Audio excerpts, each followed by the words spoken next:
Vamos lá. A ideia era fazer um bate-papo. Na verdade, a ideia inicial era só reunir vocês e se apresentar. E, dito isso, acabei divulgando para ver se alguém se interessava. Teve gente que se interessou, não sei porque não está aqui, mas enfim, a gente toca a bola para frente. E a ideia era eu comentar com vocês, se vocês quiserem chegar mais perto, para não ficar essa coisa tão distante assim. A ideia é que vocês meio que conheçam. Pode entrar.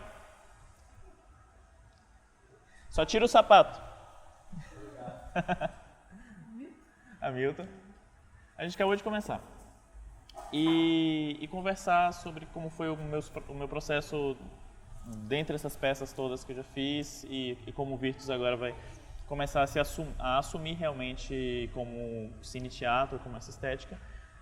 A ideia é que vocês entendam mais ou menos o que é, como eu enxergo e abrir a perguntas e dúvidas e o que vocês quiserem. Com as dúvidas e perguntas? Pode sim. O que é cine-teatro? Cine-teatro é uma estética onde que a gente combina as linguagens e ferramentas do teatro e as linguagens e ferramentas do cinema, só que nesse caso no território do palco, que é o território do teatro. É o que a gente viu ali naquela peça da rede? Na hora que estava fazendo as projeções. Seria o que vocês viram na rede. Botar Hamilton.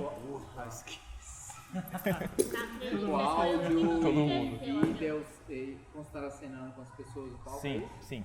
Eu ainda não vou me posicionar o que é exatamente cine-teatro, porque é uma pesquisa ainda muito em andamento. Então, por exemplo, é nessa linha. Ao contrário de Dogville, que é um filme onde que faz toda a questão do teatro, só que no filme. Dogville. Isso, até recomendo. Eu nunca consegui terminar de assistir porque são 3 horas de filme. Então, E eles fazem toda uma marcação de fita crepe no chão e a câmera de cima. Tem muita câmera de cima, um plano zenital, tem muita câmera na mão e eles... É uma peça de teatro gravada praticamente, só que com linguagem de cinema. Aí eu já não encaro isso como um cine-teatro. Mais à frente eu vou comentar a diferença da Rede e de Tati Búfala, que foram os 2 últimos espetáculos, como que o cinema se encaixou em camadas diferentes. Um ficou separado entre cinema e teatro, e o outro se fundiu e colaborou um com o outro. Foram mais uma camada dramatúrgica. Bom, vamos começar? Seguindo essa lógica, como seria a atuação do grupo no cine-teatro? Pesquisa e prática. A gente pesquisa, experimenta. Eu quero que todos do grupo entendam como é o funcionamento de uma câmera, como é o funcionamento. Não que vire tipo um cineasta, nem um fodão do cinema, nem nada, mas que entenda mais ou menos minimamente, tipo, se pegar um celular, como seria um enquadramento, como que funciona aquilo e como que funcionam as duas linguagens. Então, a ideia é que o grupo produza. A gente vai ver alguns espetáculos e a gente crie peças, monte textos, peças curtas, instalações, performances, exposições de fotografia, coisas nesse ramo, sabe? E monetizar isso, que seria importante também, não apenas porque a gente estava começando mais cedo, não apenas fazer, mas fazer e lançar no circuito comercial também. Mas principalmente não, igualitariamente pesquisa também, pesquisa e prática. Para mim não existe pesquisa sem prática ou prática sem pesquisa. Pesquisa sem prática fica algo muito teórico e a prática sem pesquisa fica algo muito empírico, algo muito que eu acho que. Então a ideia é isso. Funcionamento do grupo, eu queria marcar sempre alguma coisa periódica para a gente se encontrar aqui. E sempre que tiver alguém disponível, alguém com vontade de fazer, alguém com vontade de experimentar, e não necessariamente seja aqui, mas a gente sempre marcar alguma coisa. Daniel, tá fazendo o quê? Nada, vamos praticar hoje enquadramento da regra dos terços, vamos praticar a proporção áurea hoje no pelourinho, vamos fazer um curta, sabe? Tipo, sempre ter esse feeling de praticar, tá?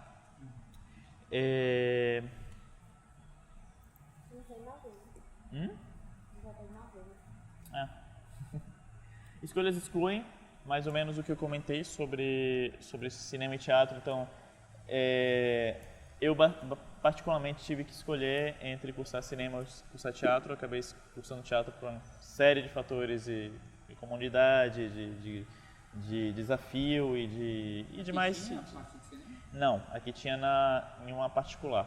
Então não foi uma escolha. Foi uma escolha por questão de comodidade. Eu passei em cinema na UFRB e passei em teatro aqui. Então, para eu cursar cinema, eu tinha que Tinha que ir pra Cachoeira. tinha que ir Cachoeira, ter outro esquema, e aí eu acabei... Pode entrar. Olá, tira o sapato. Tem que colocar uma plaquinha ali. Embaixo do degrau, boa ideia. No primeiro degrau. Eu vou tirar o sapato. Aqui. Normal, hein? E... Então eu acabei cursando teatro para as pessoas que não sabem, acho que todo mundo aqui sabe, tipo, eu preparei esse slide mais para a galera que não me conhecia. Eu formei em direção teatral, mas eu sempre caminhei paralelo com audiovisual, sempre. Então, tipo, audiovisual e fotografia e direção teatral sempre foram os dois ramos que eu segui. Academicamente eu sou formado em teatro. A primeira grande influência, já chegue mais, a primeira grande influência que eu sofri foi no FIUT, um festival no primeiro semestre, que foi uma companhia espanhola chamada Malassombro, e foi aí onde que eu percebi que a gente pode ter mais camadas além do teatro. Eu vou passar um trechinho do que foi o Malassombro. Eles usavam muita referência mesmo de cinema, cenas realmente de filmes, sombras, retroprojeção e projeção. Vocês vão ver que é um cinema mais... Não é tão realista isso. Isso é retroprojeção, a projeção ela vem de trás, como a gente estava vendo. Tá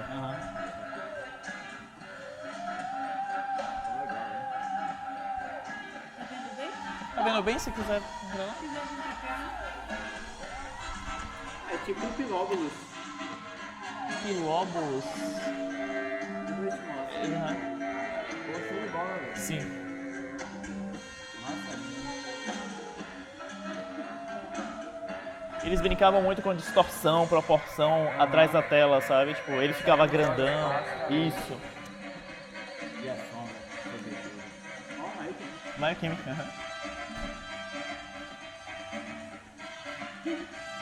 Eles misturavam muito desenho animado. Então, tipo, o primeiro semestre foi esse baque, onde que eu vi, caralho, pode ser feito...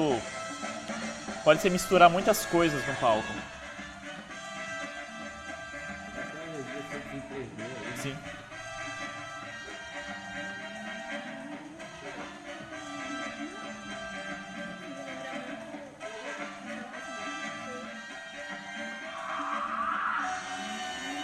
Por que eles fizeram isso?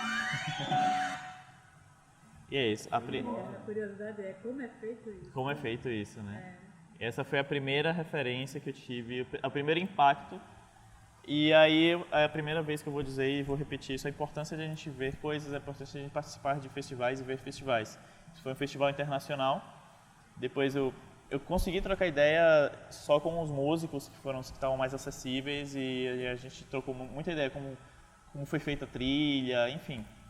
E graças ao FIUT foi que eu peguei essa primeira referência e aos poucos isso foi martelando na minha cabeça, né? Tipo assim, poxa, isso pode ser feito, isso pode ser feito. Em 2014, eu fui forçado a praticar, que eu entrei no LabFoto, que é um projeto na Facom, onde que você vira monitor de fotografia e vai cobrir pautas e tudo quanto é forma. Mas como tinham muitos festivais, FIAC, FIUT, enfim, vários festivais de teatro, a gente era escalado muito para teatro. E principalmente por eu ser da área de teatro, eu era escalado a maioria das minhas pautas para teatro. E a partir daí a importância do treino, que aos poucos eu fui treinando o meu olho para enxergar teatro através de uma lente. Então, basicamente, eu acho que isso ajudou muito na pesquisa, que foi fotografar, enquadrar, perceber o time. Ao longo do tempo, você vai percebendo que as peças de teatro vão acontecendo em um time. O estilo da peça já dita esse time, então você sabe mais ou menos o que vai acontecer. Por mais que você não conheça a história, você sabe quando que vai crescer, você sabe quando o ator vai para um lado, você sabe quando a peça vai concentrar de um lado do palco. Então isso você vai treinando aos poucos e vai entendendo como é a dinâmica de movimento de uma peça de teatro. E essa foto foi de uma companhia chilena, que eu não lembro o nome da companhia, mas a peça se chama Fractal, que eles utilizavam, e aí já utilizavam o audiovisual em uma perspectiva de mudar a sua forma de enxergar a peça. Aqui a gente está vendo os dois em plano, isso está acontecendo, isso não é uma montagem mesmo, é um telão aqui atrás, isso é uma câmera e esse é o ator. Esse é uma projeção da câmera e esse é o ator, mas eles invertiam, eles colocavam a câmera de cima em plano zenital, eles deitavam no palco e faziam uma cena como deitados, só que você enxergava no telão como se fosse uma cena, os dois em pés em posição vertical. Então você começava a surtar mesmo, tipo, de uma forma como que você enxerga, como que você pode manipular o olhar do outro. Eu achei bem interessante a forma como eles colocaram o audiovisual em uma forma de acrescentar uma nova cena, acrescentar novas cenas. Isso são os dois interagindo, a projeção e o ator, a segunda grande influência. Isso era uma parte do elenco e essa outra parte do elenco que estavam interagindo também. Isso é uma TV em cena, onde que essa TV projetava imagens que estavam no palco também. Em 2014 eu fui forçado a estudar, que foi quando eu comecei a trabalhar realmente em estudo. Enfim. Como você foi forçado? Mas pra mim pesquisa é isso, é você se forçar, né? Que é como um treino, você sente uma dorzinha, você força um pouquinho além pra... Ele virou, né, Daniel? Né, Daniel? Então eu acabei assumindo as responsabilidades do audiovisual de uma empresa e foi aí onde que eu comecei a entender na prática o que é um cabo, como funciona, como resolver problemas de cabo, como que um HDMI se liga a um RCA que liga para um switch que divide canal, enfim, eu comecei a prática, a pôr a mão na massa. Por enquanto, até aqui era o olhar. Eu treinar o olhar, eu entender a estética.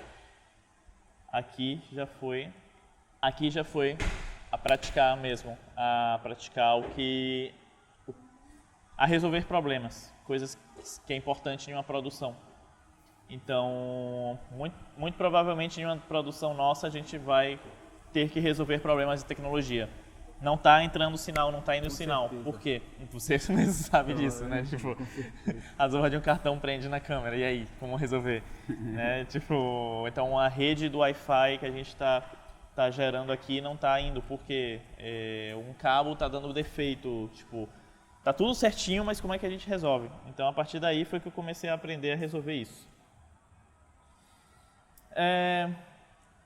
Um outro estalo foi Lago dos Cisnes no cinema. O CI começou a apresentar, isso foi em meados de 2014, por aí. O CI começou a divulgar que eles iam transmitir ao vivo, diretamente da Rússia, nas salas de cinema, o Balé Bolshoi. E a partir daí eu estava pensando já na minha pré-formatura, eu ia fazer Cordel de Amor Sem Fim, que é um texto de uma baiana aqui, Cláudia Barral. E eu comecei a pensar como que o audiovisual, transmissão, streaming, eles conseguem ampliar um público e, consequentemente, conseguem trazer mais dinheiro. E então eu pensei como que eu posso colocar isso na minha realidade. Se você olha a puta produção que o CI faz, é realmente uma grande obra de cinema que eles fazem com várias câmeras, com transmissão de qualidade. Essa transmissão atravessa o continente de uma qualidade incrível. Então, só que eu comecei a pensar como é que eu posso fazer isso na minha peça. E aí a gente começou a experimentar fazer live streams nos ensaios e depois a gente fez live stream na própria apresentação. Isso foi bom porque a gente fez mais de uma apresentação. Na estreia, a própria autora do texto ela estava assistindo, então ela nos deu um retorno, basicamente logo depois que acabou a peça. Ela não estava aqui, ela estava em São Paulo. Isso foi muito bom para a gente entender como foi que o autor ele viu a própria peça representada. Outra coisa foi que muitos dos atores eles são do interior e os familiares eles moravam aqui sozinhos e os familiares nunca conseguiam assistir uma peça de teatro desses atores. Então, finalmente, isso já era meu 6º semestre, então 5º semestre de muitos aí. Então, pela primeira vez, eles conseguiram ser vistos pela própria família. E isso foi, tipo assim, um ponto muito emocionante, assim, para o próprio elenco. Eles terem esse retorno dos pais, dos avós. E foi realmente, na época antiga, quando a gente se juntava para assistir novela, foi mais ou menos o que aconteceu. Essa atriz aqui, ela é de Canavieira, se não me engano. E a família chamou parte da outra família, chamou os amigos para assistir na casa, assim, juntou uma galera para assistir a peça. E isso foi feito com uma webcam só. Eu comprei uma webcam, que na época era de boa qualidade, comprei esse notebook e a gente fez essa transmissão. Todo em um plano só, não teve nada de muitas câmeras, nada, mas pelo menos esses 2 objetivos a gente conseguiu cumprir, que é amplificar o público e ter um retorno direto de alguém que a gente queria esse retorno, que era a autora do texto. E aí foi quando começou a entrar mais forte o cinema. Eu comecei a fazer teasers e trailers. Teaser é uma pequena pílula, para quem não sabe, de um filme, de uma obra, e o trailer é um pouco algo maior, um pouco que entrega um pouco mais a história, que é o que é mais vendido. O teaser é só uma amostra.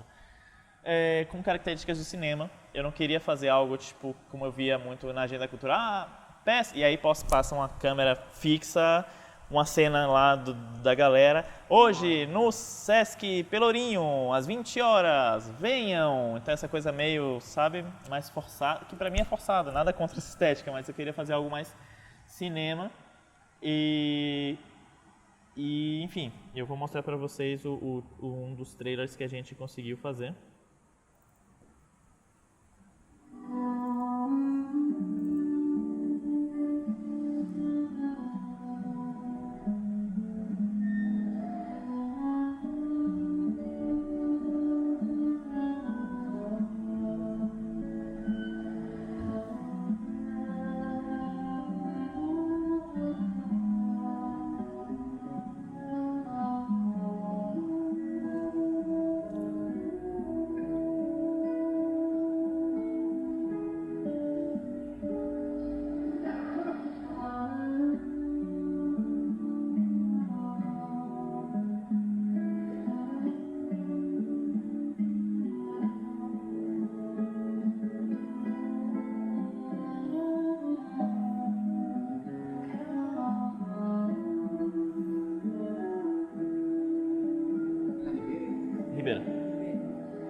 Então isso foi há 5 anos atrás, foi durante o ensaio fotográfico e aí eu falei, nossa, a gente tem uma locação, a gente tem figurinos, a gente tem os atores, por que a gente não grava isso agora? Então, rapidinho a gente fez uma linha mais ou menos do tempo do que acontece durante a peça e gravamos isso e funcionou. Agora, só para botar mais lenha na fogueira aqui. Por favor. Mas no caso do teasers aí, a gente não tem muita noção do que se trata Do que peça, se trata, né? sim. É proposital isso? Não é proposital, poderia ter mais informação hoje, mais amadurecido, já vejo que podia ter mais informação do que se forma. Você poderia forma. transmitir uma síntese da peça num teaser? Agora, esse, por exemplo, talvez com falas. As falas das dos personagens. atores, Eu não. acho que falta a fala dos personagens. Porque, por exemplo, quem conhece o texto bate o olho e sabe quem é, mas ninguém sabe quem é a Teresa ali. Ninguém sabe a relação de tensão que existe entre as... Isso está explicado nas cenas visuais, mas para quem não entende do texto não vai conseguir entender. Então talvez eu coloque mais durante a fala. Durante a fala não, eu insira mais as falas. Isso porque isso serve... botou ali o QR Code, que é justamente o que eu pensei agora, ter o QR Code para a pessoa tá indo no teatro, a gente pega o folderzinho, né, da Sim. peça, a gente podia botar o QR Code ali e na hora botar o fone de ouvido e ver O Cordel tinha essa, você tinha um flyer onde tinha um QR Code e você era direcionado para o making of. E a partir daí eu já pensava em como que a gente podia monetizar, por mais se tratando de um espetáculo universitário, como é que a gente monetizava um espetáculo desse. Foi aí que eu fiz o Cordel do Amor Distante, que a gente imprimiu os cordeizinhos e pendurou, e eram parte do cenário, só que ao final da peça eu falava, você por R$2 você pode levar um poeminha de como foi feito a peça e tal. Então, e a gente vendeu todos, porque... E aí a gente... Esse QR Code aí no coisa é do quê? Levar Aqui...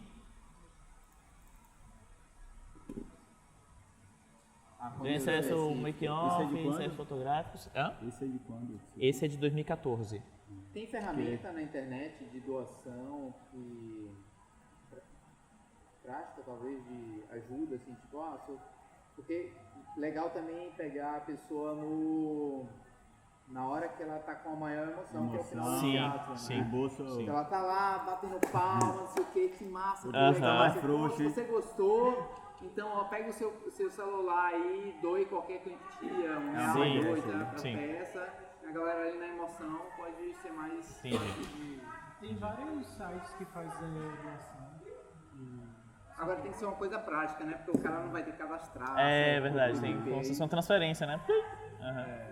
Ou então estimular a pessoa antes a fazer um cadastro, ou ter um aplicativo, tipo o PicPay. Que é super Seria simples tipo também. um chapéu eletrônico, né? Seria. Né? Pode ser Você ter uma ideia de estimularia- aplicativo, né, pra gente estimularia fazer. a pessoa a fazer a baixar o PicPay, por exemplo, que é um Aham. aplicativo super fácil. PicPay É, também você precisa... eu acho que mas é quando complicado. mas quando você cadastra o PicPay, você ganha R$10. Você podia transferir parte desse valor para a peça, por exemplo. Eu acho complicado, porque já que você falou que o momento melhor é esse momento que encerrou a peça, as pessoas não têm o hábito de ficar baixando o aplicativo. Não, ela baixaria no início, a gente estimularia ela a fazer isso antes. Principalmente na rua, sacou? Na Sim, hora, entendi, no com final, 3G. Ela usaria o aplicativo. Se você gostou, usa aquele aplicativo que a gente baixou no início para... Isso pode variar muito do público, porque Sim.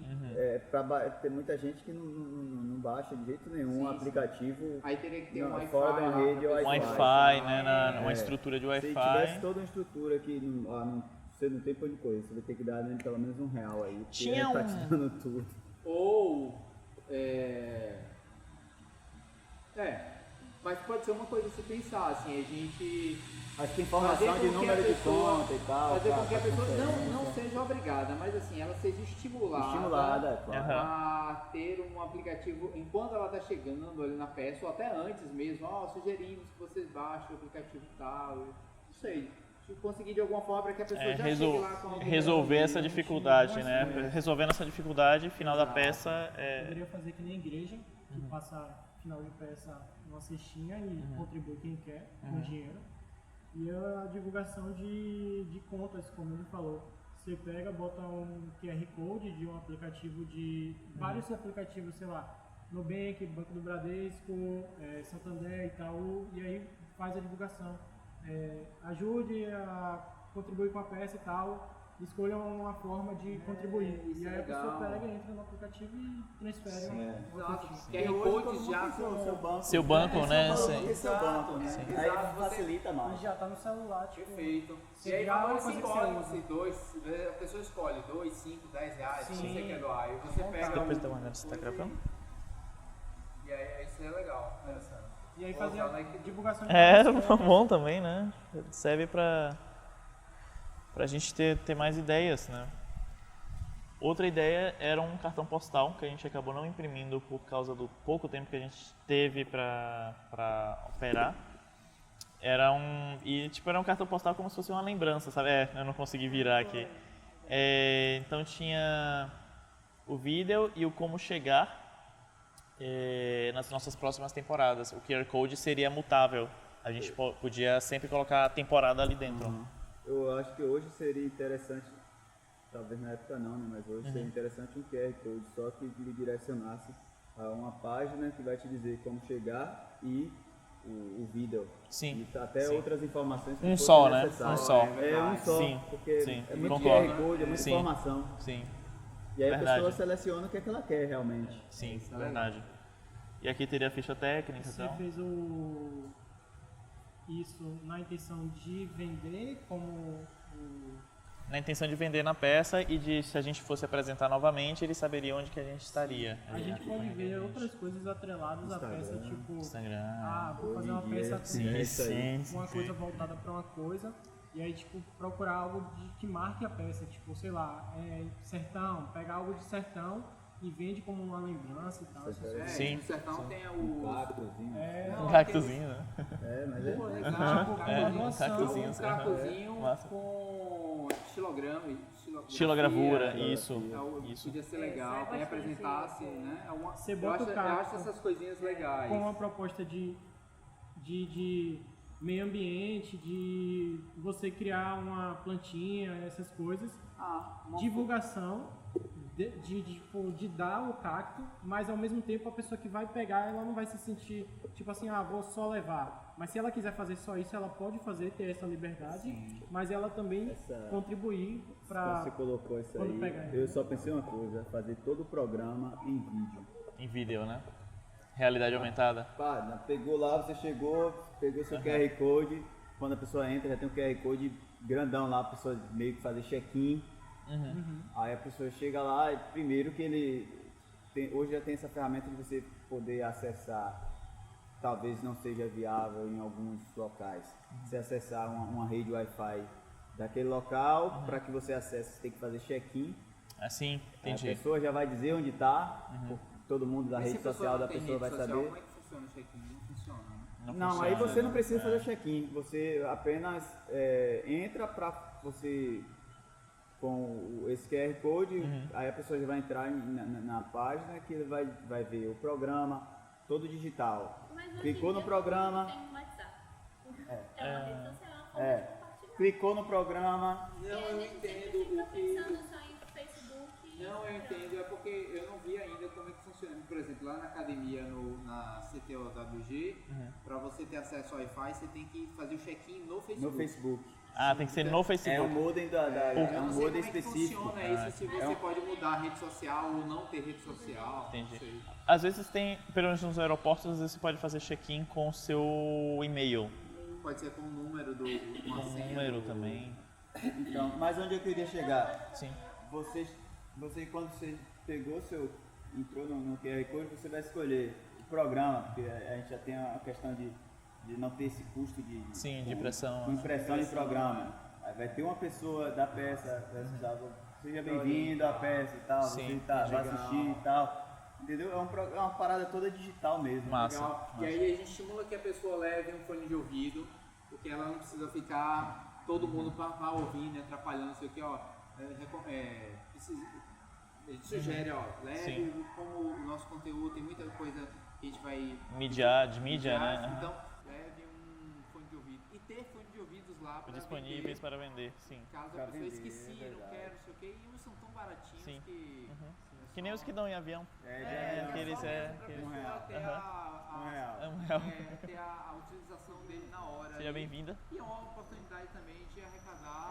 Se você colocar Porque, tipo, R$1 se é a um mais real, em cima você- do custo, Se é R$1, você vende por R$4. Tanto que os próprios folhetos impressos começaram a ser vendidos depois.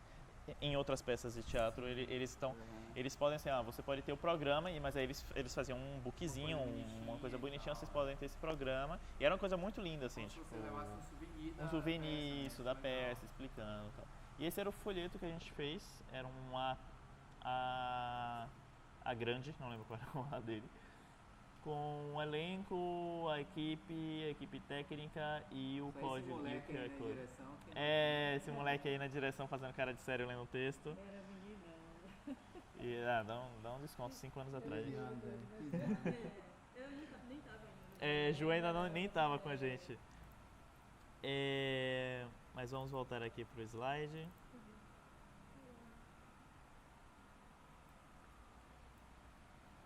E a mudança de local em busca por um novo público foi algo crucial para Cordel dar certo. eu sempre apresentei na escola de teatro e eu acho que a maioria sempre apresentou na escola de teatro por uma comunidade de estrutura, de peça, de localidade, de a gente se acostumar. A gente de teatro se acostuma muito com o público nosso. A gente faz, às vezes tem a impressão que a gente faz a peça pra gente, não para um público externo, não pensando em alcançar outras fronteiras. E em Cordel eu quis mudar isso, eu quis colocar em dança. Eu vi o Teatro do Movimento lá e quis colocar em Ondina porque, ao meu ver, a UFBA está em Ondina. Os outros campos são muito fragilizados, são muito segregados. E eu queria pegar esse público. Historicamente, dança e teatro, eles têm uma rixa política. E eu fui muito desestimulado a ingressar em dança com esse pedido, por gente de dança e por gente de teatro. Mas por gente de dança, sim, por gente de dança que estava mais em teatro, sabe? Teatro tem muito essa coisa de que, não, dança, porque eles brigaram quando todo mundo era para ir para Ondina, dança foi para Ondina, teatro quis continuar no Canela, justamente pela casa de Martim Gonçalves, tinha refeito o teatro, uma série de coisas assim. E pelo programa de pós-graduação também, então tem sempre também essa briga aí por recurso, por domínio político, enfim. Mas isso é interno da UFBA. Interno da UFBA, isso. Então eu fui muito desestimulado a colocar lá. Disseram que ninguém ia ter, que ia ser boicote, que não sei o quê, que iam caçar minha pauta. E dança me abrigou de uma forma incrível. Tipo assim, dança resolveu tudo que eu podia resolver. Um dos professores de dança, tipo, praticamente carregou cordel no colo para que a gente apresentasse lá. E foi um espaço muito semelhante a esse. Era linóleo no chão por causa da dança e era um espaço aberto. Tinham cadeiras se a gente quisesse usar, mas tinham caixotes grandes que a galera podia sentar, assim.